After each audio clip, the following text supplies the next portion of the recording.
মহা অষ্টমীর দিন তেলেঙ্গা বাগান ঘুরতে এসেছিলাম। দেখেছিলাম আরও অনেক ঠাকুর, কিন্তু এই প্যান্ডেলে এসে একটা বিশেষ জিনিস লক্ষ্য করলাম।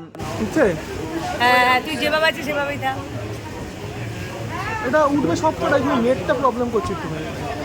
এই যে এই জিনিসটা হলো কি করে? ওখানে স্ক্যান করা ছিল, ওখানে একটা স্ক্যানার দিয়েছে, তো স্ক্যানারটা স্ক্যান করতে হবে। তো ওটা তেলেঙ্গা বাগানের ওয়েবসাইটে চলে যাবে, ওখান থেকে তো একটা ক্যামেরা খুলবে, ক্যামেরাটা থ্রু ওটা যেগুলো দেখলে তাহলে এগুলো মুভ হবে। এটা মানে ছবিটা এমনি যে কেউ বুঝবে, এটা আমি রিলে দেখেছিলাম বলে বুঝতে পেরেছি। এখানে ছবিগুলো মুভ করছে, আর সেটা মুভ করার প্রসেস হচ্ছে এরকম, স্ক্যানারে স্ক্যান করে নিয়ে তারপরে ছবিগুলো সামনে ধরলে তারপরেই হবে, মুভ করবে। তুই একবার এটাতে ট্রাই করে দেখ, দেখি কেমন হয়। এই আর একটা ছবি দেখো, পেছনে যে ছবিটা স্টিল রয়েছে সেটার সামনে যখন ফোনটা নেওয়া হলো, ফোনের ছবির মধ্যে দেখা যাচ্ছে মুভ করছে, কিন্তু পেছনেটা কিন্তু একই রকমভাবেই রয়েছে। স্ক্যান করেই এটা হচ্ছে। একটু স্পেশাল। বুঝছে তোমার ডিফারেন্সটা?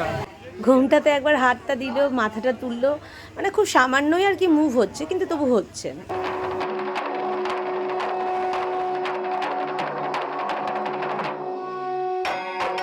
তেলেঙ্গা বাগানে এটাই স্পেশাল, অন্য কোনো জায়গায় এরকম স্পেশাল জিনিসটা দেখিনি।